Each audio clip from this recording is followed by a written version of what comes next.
pagi, saudara-saudara yang dikasihi Tuhan. Kita kembali memasuki saat teduh kita dalam doa pagi online GKI Samanhudi hari Selasa tanggal 4 November 2025. Saudara-saudara, sebelum kita bersama membaca dan merenungkan firman Tuhan, mari kita satu di dalam doa. Terima kasih Tuhan untuk segala kebaikan dan kemurahan Tuhan yang senantiasa kami rasakan. Pagi ini kami bangun dengan kekuatan dan kesegaran yang baru. Kami songsong anugerah Tuhan, kehidupan yang kembali Tuhan berikan, dan juga kesempatan untuk kami isi waktu-waktu kami di depan ini dengan hidup yang semakin memuliakan nama Tuhan. Oleh karena itu firman Tuhan menjadi landasan dalam setiap aktivitas kami sepanjang hari ini. Kami telah menyediakan hati pikiran kami bagi pemberitaan firman-Mu. Bersabdalah ya Tuhan, dalam nama Kristus firman yang hidup kami berdoa dan bersyukur. Amin.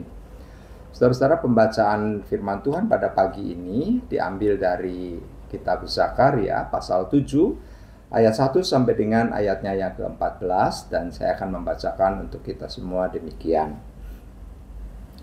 Pada tahun keempat pemerintahan Raja Darius, datanglah firman Tuhan kepada Zakaria. Pada tanggal 4 bulan ke-9, bulan Kislew. Adapun penduduk Betel telah mengutus Sarezer dan Regem Melech serta orang-orangnya untuk melunakkan hati Tuhan, untuk bertanya kepada para imam rumah Tuhan semesta alam dan kepada para nabi. Haruskah kami menangis dan berpantang pada bulan kelima seperti yang telah kami lakukan selama bertahun-tahun? Datanglah firman Tuhan semesta alam kepadaku bunyinya. Katakanlah kepada seluruh rakyat negeri dan kepada para imam, ketika kamu berpuasa dan meratap pada bulan kelima dan ketujuh selama 70 tahun ini, apakah kamu sungguh-sungguh berpuasa untuk aku? Ketika kamu makan dan ketika kamu minum, bukankah kamu makan dan minum untuk dirimu sendiri? Bukankah itu firman yang telah disampaikan Tuhan dengan perantaraan para nabi yang dahulu ketika Yerusalem dengan kota-kota di sekelilingnya masih dihuni orang dan Sentosa, juga tanah Negeb dan Shefela masih didiami? Firman Tuhan datang lagi kepada Zakaria bunyinya. Beginilah firman Tuhan semesta alam, tegakkanlah hukum yang benar dan tunjukkanlah kasih setia dan kasih sayang satu sama lain. Janganlah menindas janda dan anak yatim, pendatang dan orang miskin, dan janganlah merancang kejahatan dalam hatimu satu terhadap yang lain. Tetapi mereka tidak mau menghiraukan, memberontak dengan meninggikan bahunya dan menulikan telinganya supaya tidak mendengar. Mereka membuat hati mereka keras seperti intan, supaya jangan mendengar pengajaran dan firman yang disampaikan Tuhan semesta alam melalui rohnya dengan perantaraan para nabi yang dahulu. Oleh sebab itu, datanglah murka yang hebat dari Tuhan semesta alam. Sama seperti mereka tidak mendengarkan pada waktu dipanggil, demikianlah aku juga tidak mendengarkan pada waktu mereka memanggil firman Tuhan semesta alam. Oleh sebab itu aku menyerahkan mereka dengan angin badai di antara segala bangsa yang tidak mereka kenal. Sesudahnya tanah itu menjadi sunyi sepi, sehingga tidak ada yang lalu lalang di sana. Demikianlah mereka membuat negeri yang indah itu menjadi tempat yang sunyi sepi. Saudara-saudara yang dikasihi Tuhan dan yang saya selalu yakin saudara-saudara mengasihi Tuhan. Kalau kita bersama renungkan, saudara, seringkali dalam kehidupan beragama ya, banyak orang terjebak dalam rutinitas. Misalnya melakukan ibadah minggu atau ibadah-ibadah lain di hari Minggu, atau juga mungkin ritual lain, karena sebenarnya itu sebuah kebiasaan. Atau mungkin di antara mereka menganggap bahwa kegiatan keagamaan itu adalah sebuah kewajiban. Nah, saudara-saudara, pertanyaannya, di mana posisi hati kita pada saat itu? Apakah ritual-ritual itu lahir dari hubungan yang benar dengan Tuhan, atau hanya menjadi kegiatan yang kosong? Itulah inti dari teguran Tuhan melalui Nabi Zakaria dalam pembacaan Alkitab pada pagi hari ini. Saudara-saudara, Tuhan lebih peduli kepada hati dan tindakan kita yang nyata di dalam kita bersama memperhatikan sesama manusia daripada ritual keagamaan yang kita lakukan. Puasa, doa, dan ritual keagamaan lainnya tidak ada artinya, saudara-saudara, jika kita masih menindas, masih bersikap tidak adil, dan juga tidak mengasihi sesama manusia. Oleh sebab itu, kalau kita bersama tadi membaca dari ayat 8 sampai dengan ayat 10, melalui Nabi Zakaria, Tuhan mengulangi lagi pesan yang sesungguhnya pernah disampaikan oleh nabi-nabi yang terdahulu kepada nenek moyang mereka. Pesannya yaitu, laksanakan hukum dengan benar. Ini menyangkut keadilan, menyangkut bagaimana kita hidup ini harus adil. Kemudian tunjukkanlah kasih setia dan belas kasihan. Ini adalah sebuah tindakan kemurahan hati. Dikatakan pula, janganlah menindas janda dan anak yatim. Mereka adalah simbol dari kelemahan, dan oleh karena itu dipanggillah kita semua untuk melakukan perlindungan bagi orang-orang yang lemah. Janganlah merancang kejahatan dalam hatimu.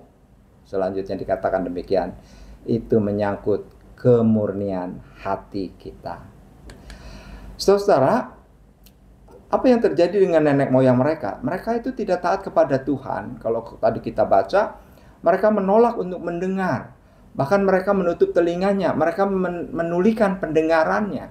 Mereka mengeraskan hati. Dan dikatakan kerasnya hati itu seperti intan yang tidak bisa dilembutkan. Akibatnya, saudara, Tuhan murka, doa mereka tidak didengar, dan mereka tercerai-berai di antara bangsa-bangsa. Sebuah gambaran yang mengerikan dari hati yang memberontak. Ketika firman Tuhan ditolak, hubungan dengan Tuhan terputus, maka berkat digantikan dengan penghukuman.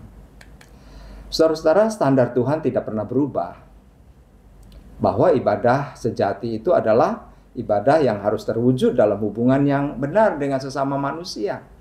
Ritual keagamaan tanpa keadilan dan kasih adalah sama dengan tidak mengindahkan Tuhan. Saudara, melalui firman Tuhan pada pagi ini kita diingatkan tentang beberapa hal. Yang pertama adalah Tuhan menguji motivasi ibadah kita. Apakah kita datang ke gereja, beribadah, kita berdoa, dan kita melayani karena kebiasaan, atau karena kita sungguh-sungguh mencintai Tuhan? Apakah ibadah kita berpusat pada Tuhan, atau pada perasaan nyaman kita? Tuhan tidak terkesan dengan ritual. Dia menginginkan hati kita. Yang kedua, saudara, ibadah yang sejati terwujud dalam perilaku sehari-hari. Iman tanpa perbuatan adalah mati.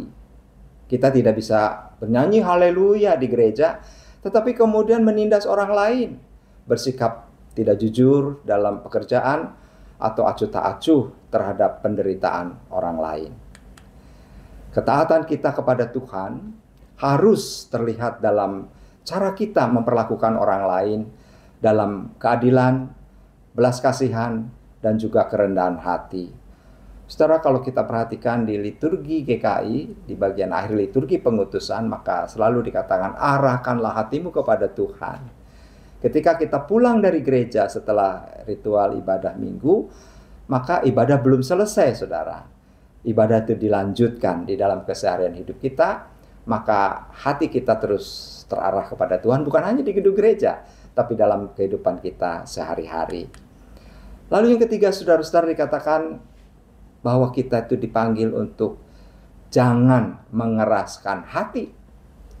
Peringatan terbesar dalam pembacaan Alkitab pada pagi hari ini, saudara, adalah bahaya mengeraskan hati. Setiap kali kita mendengar firman Tuhan tetapi memilih untuk tidak taat, maka kita sedang mengeraskan hati kita. Jangan sampai, saudara, kita seperti nenek moyang Israel yang hatinya menjadi keras seperti intan. Mari saudara-saudara jaga hati kita agar tetap lembut dan responsif terhadap pimpinan Roh Kudus. Amin. Mari kita berdoa. Terima kasih Tuhan untuk firman Tuhan pada pagi hari ini yang mengingatkan kami semua bahwa Tuhan lebih menghendaki ibadah yang sejati, di mana kami tidak terjebak dalam rutinitas dan kebiasaan, tapi kami di dalam hidup nyata ini juga memperhatikan orang lain dan orang-orang yang membutuhkan pertolongan dan pendampingan. Biarlah kami menjadi alat-Mu untuk kami juga boleh menjadi berkat bagi setiap orang yang ada di sekitar kami, dimanapun Tuhan menempatkan kami. Kami berdoa bagi saudara-saudara kami yang sedang bergumul dengan berbagai hal, tantangan dan perjuangan hidup, dengan pergumulan masing-masing, dan juga kami berdoa untuk yang sakit, yang saat ini mungkin masih menderita dalam keadaan sakit dan masih terbaring. Tuhan tolong, Tuhan kuatkan dan hiburkan dalam kuat kuasa Roh Kudus-Mu, Kau jamah dalam kuasa dan berkat-Mu, sehingga saudara-saudara kami ini boleh dipulihkan. Kami serahkan segenap hidup kami dan segenap kegiatan hidup kami di dalam pimpinan penyertaan Tuhan. Ampuni segala dosa dan kelemahan kami ya Tuhan. Di dalam nama Kristus kami berdoa dan kami mengucap syukur. Amin. Bagi Bapak Ibu yang memiliki pergumulan khusus dan ingin didoakan, bisa menghubungi rekan-rekan pendeta di nomor berikut.